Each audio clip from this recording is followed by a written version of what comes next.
Construction of the world's largest radio astronomy observatory, the Square Kilometre Array, has officially begun in Australia after 3 decades in development. A huge intergovernmental effort, the SKA has been hailed as one of the biggest scientific projects of this century. It will enable scientists to look back to early in the history of the universe when the first stars and galaxies were formed. It will also be used to investigate dark energy and why the universe is expanding, and to potentially search for extraterrestrial life. The SKA will initially involve 2 telescope arrays, one on Wurundjeri country in remote Western Australia, called SKA-LO, comprising 131,072 tree-like antennas. SKA-LO is so named for its sensitivity to low-frequency radio signals. It will be 8 times as sensitive than existing comparable telescopes and will map the sky 135 times faster.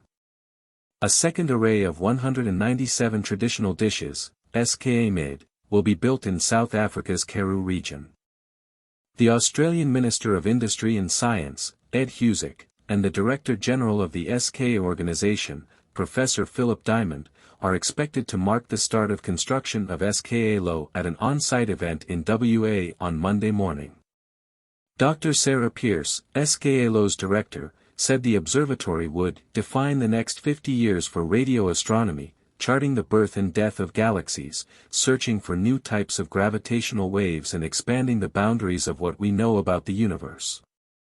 She added, the SKA telescopes will be sensitive enough to detect an airport radar on a planet circling a star tens of light years away, so may even answer the biggest question of all, are we alone in the universe? The SKA has been described by scientists as a game-changer and a major milestone in astronomy research. Professor Lisa Harvey-Smith, an astronomer at the University of New South Wales, called it a momentous day for global astronomy, adding, over 1,000 people have worked for 20 years to make this a reality, and each will be feeling proud of this collective achievement today. Dr. Danny Price, a senior postdoctoral fellow at the Curtin Institute of Radio Astronomy, said the SKA's sensitivity would allow astronomers to peer back billions of years to the cosmic dawn, when the first stars in the universe were forming. To put the sensitivity of the SKA into perspective, it could detect a mobile phone in the pocket of an astronaut on Mars, 225 kilometers away, Price said.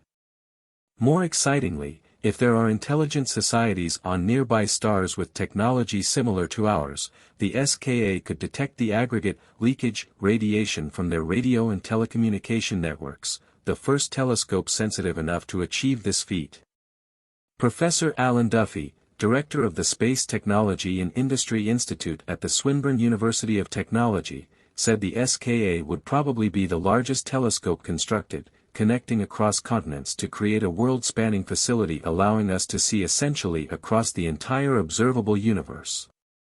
The science goals are as vast as the telescope itself, from searching for forming planets and signs of alien life, to mapping out the cosmic web of dark matter and the growing of galaxies within those vast universe-spanning filaments, Duffy said.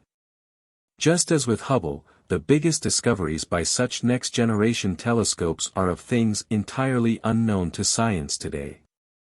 Astronomers worldwide will be celebrating this groundbreaking development for what it will mean for scientists in the decades ahead. In Australia, the SK organization is collaborating with the CSIRO to build and operate the telescopes.